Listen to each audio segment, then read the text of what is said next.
3 savoirs fondamentaux pour devenir une femme d'entreprise. Bonjour à toutes mesdames, j'espère que vous allez bien, j'espère que vous êtes au top aujourd'hui et que vous êtes motivées à bloc pour passer une super bonne journée. Si vous ne me connaissez pas encore, je suis Brenda Boucris, ton experte en amour et en relations hommes-femmes, entrepreneur et surtout conférencière depuis plusieurs années. Et aujourd'hui, j'avais envie de vous parler un petit peu de travail, d'entrepreneuriat, parce que je sais que c'est des vidéos que vous appréciez particulièrement. Et donc aujourd'hui, on va voir quels sont les 3 savoirs fondamentaux pour devenir une véritable femme d'entreprise. On en parle tout de suite et c'est sur Attitude Séduction. Vous allez toujours avoir un moment de votre vie où vous allez être face à une peur et vous allez avoir un choix. Est-ce que j'agis ou est-ce que je n'agis pas? Les efforts paient toujours. Le travail paie toujours.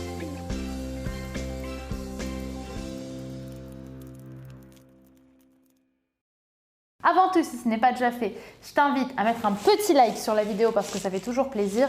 Et si le contenu Attitude Séduction autour de la femme d'entreprise, la femme d'exception, la femme fatale t'intéresse, eh bien je t'invite à t'abonner en cliquant sur le bouton rouge juste ici puisque je te publie chaque jour une nouvelle vidéo pour devenir une femme exceptionnelle, une femme confiante et une femme inspirante. Maintenant que ceci est dit, on va pouvoir rentrer dans ces 3 grands savoirs qui personnellement m'ont énormément aidé à fonder mon entreprise et à aujourd'hui avoir une entreprise qui fonctionne.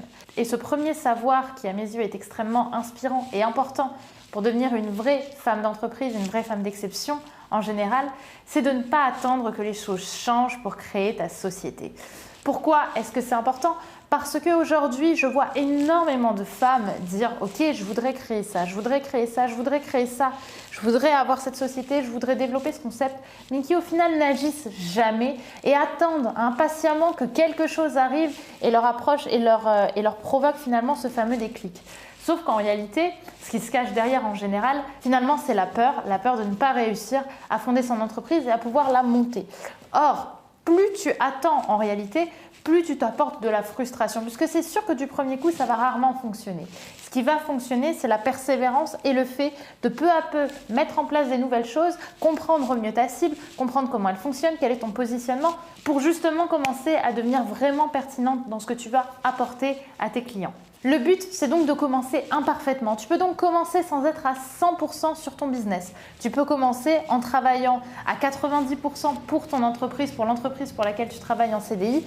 Et le soir, quand tu rentres ou quand les enfants sont au lit, commencer peut-être, même si ce n'est pas forcément facile, à bosser sur ton projet. Parce que oui, ça va te demander de la persévérance, ça va te demander du travail, mais plus tu t'y prends tôt, plus tu as des chances à ce que les choses soient simples parce que tu vas avoir moins de responsabilités. Le deuxième savoir très important pour devenir une femme d'entreprise, c'est de savoir se faire respecter. C'est-à-dire être bienveillante, savoir de quoi tu parles, savoir écouter aussi ce que les gens vont te dire, mais pour autant ne pas être conne. Parce que très souvent, quand tu vas créer ton entreprise, tout le monde va avoir envie, je te le dis d'expérience, de mettre son grain de sel dans l'histoire. Soit tu vas pas être assez comme ça, soit tu vas pas être assez comme ça, soit tu vas être trop comme ci, trop comme ça. Il va falloir que tu imposes des limites parce que dans tous les cas, tu vas être critiqué, de près, de loin, de dos, de face, tu vas être critiqué par énormément de personnes puisque de toute façon, la réussite, l'entrepreneuriat en règle générale, ce sont des choses qui dérangent et surtout qui dérangent nos proches qui, lorsqu'ils veulent se lancer et qui n'osent pas, vont apporter énormément de jalousie à la personne que tu es. C'est savoir mettre des limites là où les gens ont le droit de venir et là où les gens n'ont pas le droit justement de s'imposer ou de t'imposer quelque chose. Je suis toujours ouverte et je dis toujours, parce que beaucoup d'entre eux veulent notre bonheur, écoutez ce qu'ils ont à te dire. Mais derrière, ne pas forcément faire ce qu'ils vont te proposer de faire. C'est toi qui choisis, c'est toi qui décides. Bienveillante ne veut pas dire conne. Attention.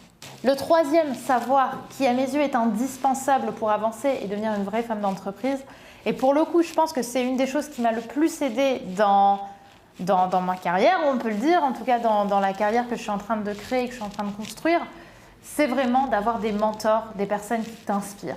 Parce que peu importe le domaine dans lequel tu es, déjà je te conseille de ne pas forcément voir la concurrence comme un ennemi, mais aussi de façon plus générale, de savoir être inspiré par des personnes qui vont te tenir la main et qui vont te pousser vers le haut.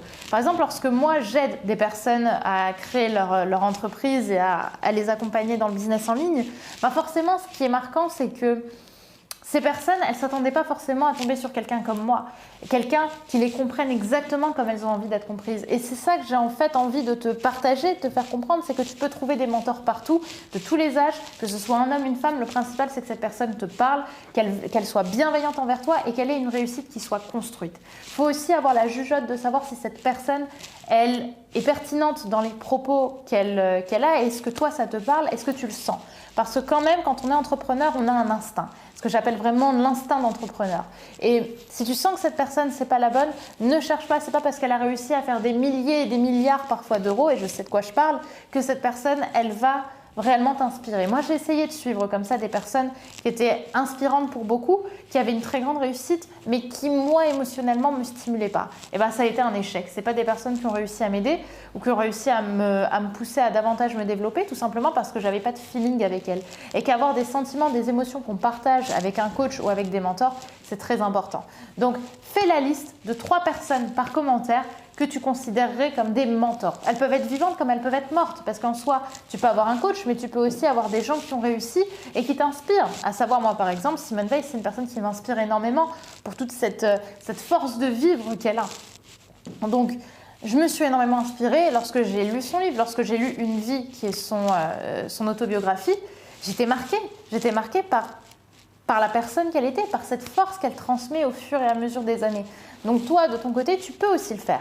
Donc je t'invite à me mettre par commentaire 3 personnes, 3 mentors qui t'inspirent, que tu as envie de connaître, qu'ils soient décédés ou vivants. Tu vas devoir te renseigner sur ces personnes et je serai là pour te pousser à le faire.